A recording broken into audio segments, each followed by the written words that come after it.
Hey guys, in today's video we wanted to talk to you about a bit of a serious topic. It's something that lots of entrepreneurs and business owners go through, and that is burnout. Yeah, burnout is real. If you are working crazy hours, you're running your own business, you're managing multiple teams, there's a lot riding on you, and that can be really stressful and weigh you down. So if you're working too much, eventually that catches up with you. So we're going to share our experience dealing with burnout, how to recover, as well as how to prevent it from happening in the future.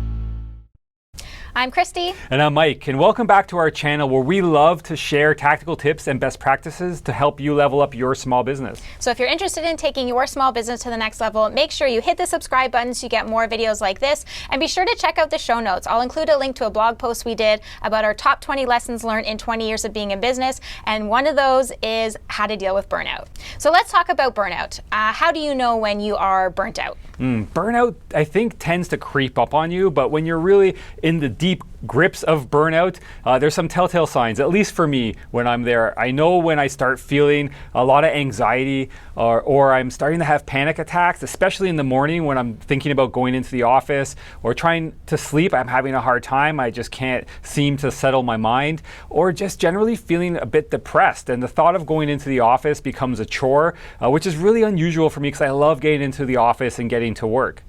Yeah, it's pretty similar for me. Anxiety, depression, feeling like I don't want to get out of bed. I don't want to talk to anyone, which for me is very abnormal because I'm a very social person usually. So now that we've kind of talked about how to know when you are burnt out, let's talk about some of the ways how to deal with it and how to recover from burnout. Tip 1 is to take time off. The best way to come out of burnout and recover from burnout is to get away from what is burning you out, and that is likely your business. It's super important to take a vacation at this stage, or if you can't manage a full-on vacation, at least a weekend completely detached or a day completely detached. You basically just want to pull yourself out of the business and get some of that pressure off your shoulders.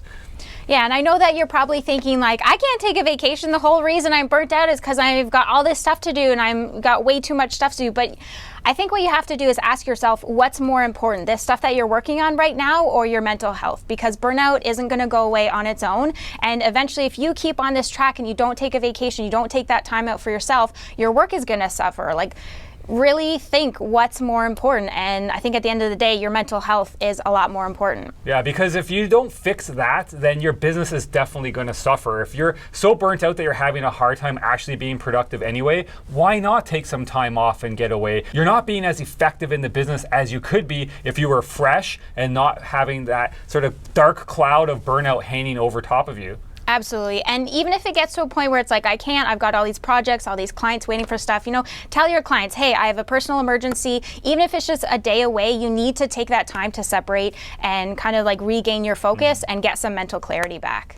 So tip 2 is take regular small breaks. Even if you're able to take a vacation, or if you're not able to take a vacation or day off, you want to start taking regular breaks throughout your day so that you have some time to zoom out, get some mental clarity, and not just feel like you're constantly on this hamster wheel of working all the time. Yeah, I'm getting a 20-minute break a couple of times during the day, going out for a walk, reading a book, just doing something that can pull your mind away from the actual stuff that you're worried about in the business. Allow yourself to leave it back at your computer when you get away for those 20-minute little breaks. Yeah, and you'd be surprised the difference and impact that little 20-minute breaks can make. Even taking a 20-minute nap in the middle of your day, or going out on a walk, taking your dog for a walk, those things really make a difference with just helping you kind of like refresh and recharge. Yeah, the worst thing you could do is just stay chained to your desk for 12 hours a day and just not getting away. Yeah, I mean, that is the worst thing possible, and that's definitely going to lead to breakout. So if you have to work those long hours, having these small little breaks throughout the day is a great way to help you sort of continually recharge those batteries and not just get fully depleted down to nothing. Yeah, and I even go as far as scheduling these in my calendar so that I remember to take a break, because sometimes when you're in the zone and there's a million and one things to do, you're just constantly working. But if you have them scheduled in your day, it's kind of that reminder like, oh yeah, I should eat today. Oh yeah, I should take my dog for a walk. I should take a nap. Yeah, great tip. Tip number 3 is to write out a stop doing list. And this is really important, especially when you have so many things on the go, so many things on your plate that you just can't keep up with everything. That's where a lot of the pressures come in, which cause burnout. That can lead you down the path to burnout and just feeling overwhelmed. It's not a good place to be. Yeah, so writing a stop doing list can help you pull back and alleviate some of those things off your list. It's something we talk about in one of our other videos, time management strategies. Linked up here. And this is also a tip that was, I think we learned it from our business coach, and you really struggled with writing this list. Yeah, I did have a really hard time with the stop doing list, and that's what we talked about in this video that we'll link here, the time management strategies video. We talked through that process of creating a stop doing list. Really important. And I think if you get to a point where that is really hard for you to do and there's just so many things on that list you just can't say no to, then that's a good indication that maybe you need to think about hiring some help. Yeah, because these things on your stop doing list are things that you're going to stop doing, but it could be things that you delegate to someone else, maybe software that you're going to automate it through, or just decide for a period of time you're not going to do those things. But definitely think about doing a stop doing list, because that can help relieve some of that pressure off your shoulders and give you some more space to execute on the actual really important things that will keep your business moving forward. Yeah, you're human. You can't do everything. Tip 4 is stick to a schedule. One of the reasons that causes you to get to the point of burnout is because you feel like you're constantly having to hustle, you're constantly in the grind of working 12, 15, 18-hour days, and eventually that's going to catch up to you. If you're constantly prioritizing work over sleep and all these other things, you will get burnt out. So if you want to recover from that, it's time to start setting boundaries and holding yourself accountable to those boundaries so that you're not working crazy hours. Yeah, this is definitely what led to my serious burnout many years ago, was just constantly working.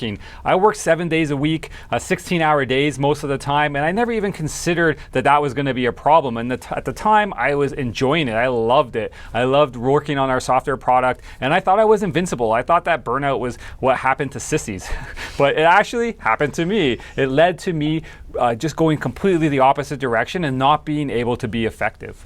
Yeah, I think that's pretty common that people feel like it's like, well, it works. I'm working 15-hour days, like why stop now? But you don't realize it until you get to burnout.